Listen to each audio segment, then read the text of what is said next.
Hey Hi Jamie, how there. are you? Hi. Good morning. How you doing, Ian? Yeah, I'm very good. Thank you very much for asking. Seeing you at Enigma on the Guilt and Grief, then the Death in Me tour, which yeah, you started the tour here and then COVID happened, so that stopped. The Bridgeway last year when a guy broke his leg in the crowd, right? That Yes. right to now headlining Froth and Fury in Adelaide. It's your first headliner. How do you feel uh, how do you feel the whole journey's gone for you?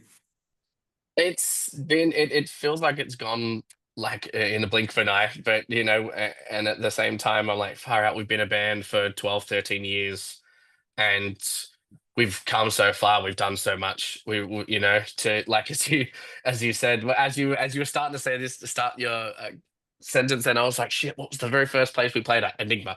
Yeah. Like um to be at a level now of this band where even like a contender to be able to headline close out a festival is pretty remarkable. But also we're so ready to move into that. Over the years of us playing a lot more festivals and becoming a lot more accustomed to playing and putting on a festival set, playing these kind of crowds and shows. Mhm. I feel like we're more than ready to be able to put on a festival headline set, a closer for a festival. Very, very excited to be to be doing so. You touched on there about the because you played Knotfest earlier on this year as well, and you've done good things in the past, and you've done obviously festivals in Europe and America, Download and such forth. How do you change your set for a festival compared to getting guys' legs broken at the Bridgeway? I mean, one, we never want anyone to hurt themselves. Let's put that out there. But it does happen. It does happen. Um, I mean, I wouldn't say that we changed an approach. We've never really, you know, we just get up there and do our thing, and when it comes to festivals, we just get up there and we want to leave our mark on a festival. We want to make people remember us and to come back and see us again. Um, but in saying that, when you're playing to a festival crowd compared to like a tour, like a support show or headliner or something, like you got when you're playing it to a normal, let's say normal show, with your support or your headlining, people are coming out to see those however many bands are on that show. Mhm. You're expecting for people to know who you are and to to somewhat know about your band. Whereas with festivals, you can never really, it's not always guaranteed that people are going to know who you guys are about. So I guess it's. Yeah, but we've always been a band that we encourage people to mosh, like to get people moving, very high energy, and that we've always been about that. So in terms of when it comes to a festival set, that is never really lacking. It's kind of like business as usual. But you've also putting on a show at a festival, like you know, you're getting up there and wanting to do your thing, and you're wanting people to be singing along in that, and trying to engage them in that way. But you never know what you're going to get. You can have a couple of hundred, a couple of thousand people in front of you, and none of them know who you guys are. They're not singing a word to you guys, but they're there to check you out because they've heard of you or they've one of maybe a friend has told them about your band, or they've seen your music online. They've never had the opportunity to see you until that festival. So. Yeah. But yeah, we just get up there, we do our thing, and try to put on the best version of ourselves to leave that impression to for people to come back and see us whenever we may tour again next or put on a headline show or something. Cool. It's Well, it's an get to, opportunity to win over new fans at yeah. the end of the day. It really is.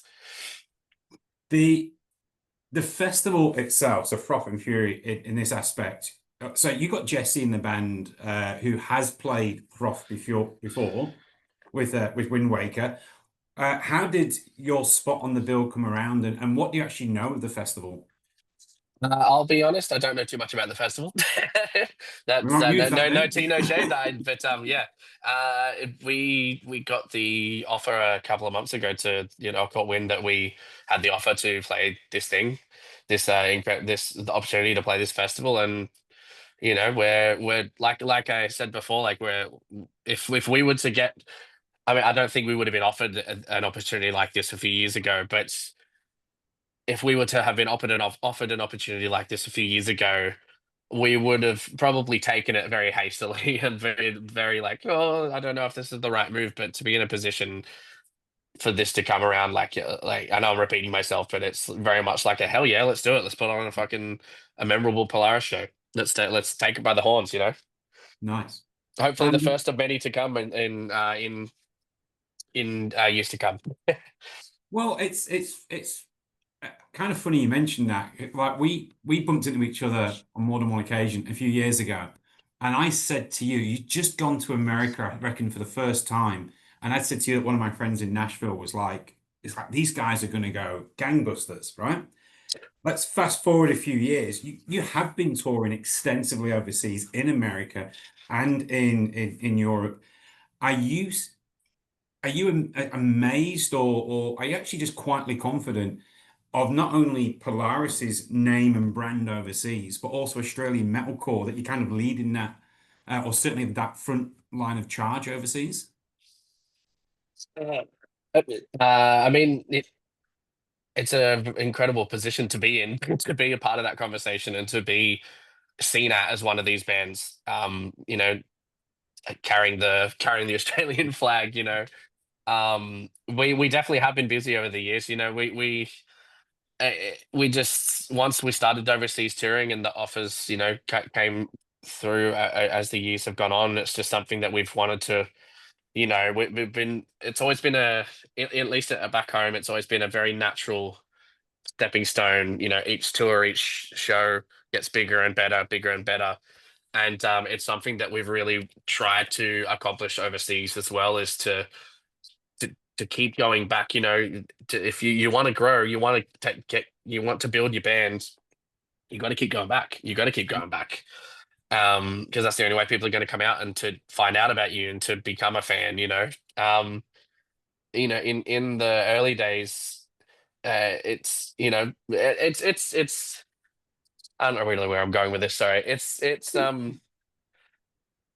I feel like overseas has been as natural as kind of like the growth that we've had in here in Australia. It's definitely not to say that it has not to say that it's been more rewarding, but by any means, you know, like Australia is our home, and to be at the level that we are here in Australia, to play the shows that we're able to play as a headliner is mind-boggling to me still.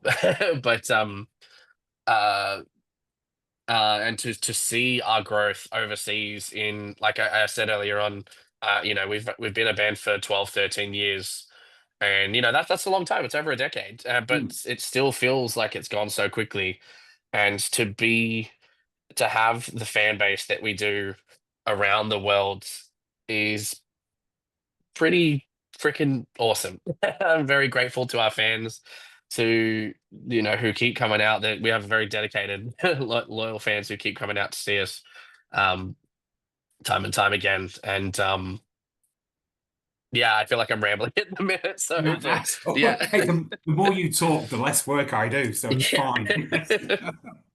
And you're a singer anyway, so. Um, I will throw, for me, like you're the band that I've actually seen the most that's not a local band, as in an Adelaide band. And I did my maths the other day. It's actually 17 times, which is just That you've insane. seen us. Yeah. Hey, I appreciate that. That's awesome. So, yeah, in Brisbane, Melbourne, obviously in Adelaide, because I mean, obviously you hear quite a bit. And you're right. You're always put on. It's always packed. You always put on a great show. The crowd, ignoring last year at the Bridgeway, but even in saying that, everybody was just so invested in what you do musically. So considering, and it kind of links in, considering how invested as fans we are in that aspect, from your aspect as a band going along that journey, very often fates have conspired against you. Things have happened, COVID being one of them, which is just like, it almost seems like anytime you try and do something, you get a punch in the face. How do Mm. you guys just keep getting up off the canvas and just keep going and going and going?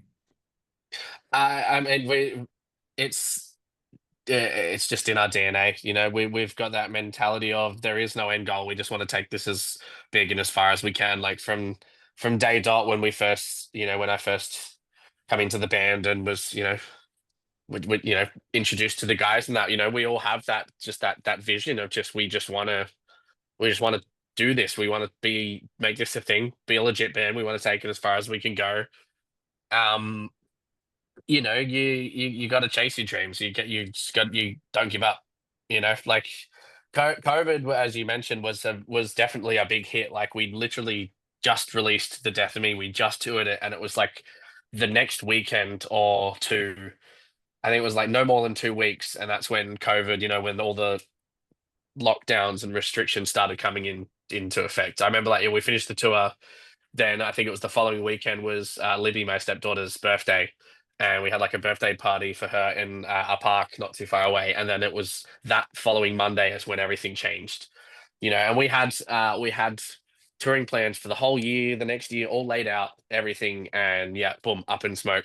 And then next minute, a year or so goes by, and as as time went on here in Australia, there was tours that came out, didn't happen because more restrictions, this, that, it was very much like, okay, well, we're just gonna keep trying until we can get this going again. And um the big thing for me, like as you're saying, it felt like a like roadblock after roadblock. Like with COVID, we just released our album and we're like, shit, we get to a year and a half later and we're like, people are already expecting new music. And we're like, we haven't even had a chance for Yeah. this record to see the light of day. Do people even care about it? And when when it started to ease in the world and we started to get back out there and we were seeing the one still online, we're like, well, let's see if we can get the longevity out. Let's see if we can actually get this record played in Europe and the UK and in America before we even think about doing anything with new music. And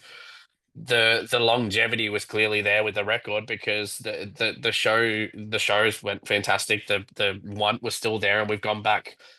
We went back a few times to both countries, continents, whatever the hell you want to call it, before we even got to the next record. And it was a nice peace of mind, when we when going back overseas and seeing the hype was still there on a record that we hadn't had a chance to play for a year and a half, and then yeah, with fatalism and losing Ryan, that was another speed hump in our band's journey. May he rest in peace. And we nearly didn't release the record. We nearly put everything off, and you know, until we're at a stage of being able to continue or not. And we decided, no, fuck it, let's just keep going. Ryan wouldn't want us to stop. We don't want to stop, and we pushed forwards. And I think it's only made us stronger as people. We had ourselves to keep relying on us, to keep picking each other up. There's definitely been a lot of dark times since over the past 2 years, and we've taken our time to work on ourselves and do what we need to do. But you know, it's easy to look back and go, oh, we could have done this, we should have done that, we should have done that, but we wouldn't be in the position we're at if we didn't do what we did. Mm. And I'm very grateful to be in the position that we're at, this level of bands that we're at, the status that we have, the fans that we have made along the way. Um, this roller coaster of a journey. I wouldn't change a thing of it. I wouldn't at all. I love that music is my job. Music has always been a very strong passion of mine. Um, to call this a job, I don't, it is a job at the end of the day, but I don't view it as such. It's my heart. A It's what very we well paid it's what we hobby. love, and we just have this fire to just keep pushing this and keep taking it to everywhere around the world, and to keep, we just want to keep getting bigger and better, bigger and bigger, and showing the world what Polaris is. We've never really seen ourselves as like a leading pioneer in metalcore or in this genre by any means. We just write music that we think sounds sick, It's, it's and the rest of the world seems to like it too. So yeah. Thank you for your candor there as well, by the way. Greatly appreciated. And I know, as you're saying about doing the music, I mean, as you know, the fans do love it, and we do go for it. One of the things that I did want to ask you about, like when we go and watch you live on stage, um, then obviously you got your vocal technique, which is extremely raw and guttural. Then at the same time, you don't particularly just stand there either. You're a little bit like a Tasmanian devil on Red Bull, like kind of going all over the show. So how do you prepare yourself for each show and recovery, knowing that you put physically everything in? It's I mean, preparing wise, it hasn't really been until the past like year or so that I have actually been, well, like the past year really, where I've been properly kind of rehearsing. My rehearsal and preparing for a tour up until up until this year really has been in my car. I go for a drive and scream, sing in my car for an Mhm. hour, 2 hours where I can. And the physical part of it I mean, I've always been an active person, but I definitely haven't been hitting the gym or looking after my fitness in the past couple of years. It's something that I need to get back into on myself. But it, I've always, for me, like our shows, it's all, like there's so much raw emotion in what we do, and I always try to give it my all on stage. I don't want to just be up there half-assing it, and what we're singing about, there's a lot of weight behind it, there's a lot of emotion, a lot of truth, and I don't just want to be up there hollow singing a bunch of shit that doesn't mean anything to me. I get up there and I'm letting go of these emotions. I'm getting it's almost like a bit of a like a therapy session. um but it's quite a I like to leave it all out there, and it's something that it's why I love music so much, because before I was in Polaris, my old band, I used to play guitar. I've always loved music.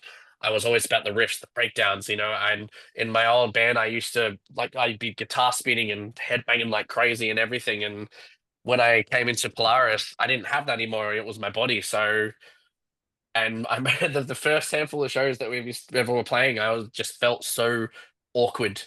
I couldn't hide behind the instrument. I couldn't just, it was me. So I think in the early stages of Polaris, that kind of transitioned into me being a lot more being energetic, to feel not awkward on stage. Headbang like crazy, jump, stomp around, this that, because I've always done that, but with a guitar in my hands, and that's just the music. As soon as the intros press play and I hear that going in our ears, the music just takes over, and I just get out there, and it happens. You witness what you see from me and from us. 17 times, yeah. Yeah, 17 times. Yeah, but Um, I yeah, wanted to it's just the music takes over. It's music, man. I live for it. I breathe it. thank you.